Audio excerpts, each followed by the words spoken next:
much. Now at 6 o'clock, Connecticut is a long way from the southern border of the U.S., but immigration services here are preparing for a surge in the number of children they see. Unaccompanied children are allowed to stay in the U.S., even as most adults and families are turned away due to the pandemic. And the number of immigrants coming to the border could hit a 20-year high. As Channel 3 Eyewitness News reporter Christian Colon tells us, local shelters in our state are ready for them. Christian. Yeah, the Connecticut Institute for Refugees and Immigrants, or CRE, has a contract with the federal government to assist those unaccompanied children. How it works is once those children cross illegally into the U.S., they are apprehended by Border Patrol. Then, because they're under 18, they are transferred to a shelter led by the Department of Health and Human Services. And some of those shelters are in Connecticut.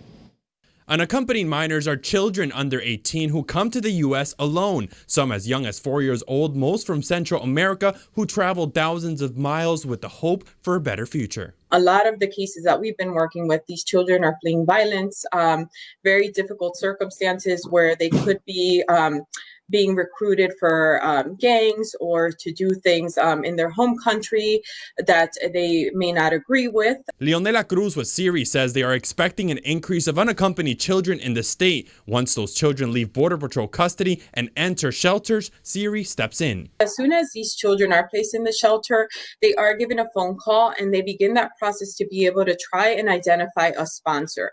And that sponsor could be a biological parent, it could be a relative, but it could also be a family friend. CRE evaluates the sponsors to make sure it's a safe place for children. Besides conducting these evaluations for the federal government, they also monitor the home after sponsor selection for things like making sure they attend immigration court hearings. Ensure that the sponsor followed up with the requirements, which is enroll them in school, identify a legal provider, and connect them within the community. CRE case managers are currently working with about 75 minors, but overall, the latest Health and Human Services numbers show that in the last 4 months, about 120 minors were released to sponsors in Connecticut. Those numbers decreasing because of COVID, but back in the recent surge in 2019, more than 1,000 minors were sent here. We have quite a robust immigrant community in Bridgeport, in Norwalk, Waterbury, Hartford, and then in a mix of New Haven as well.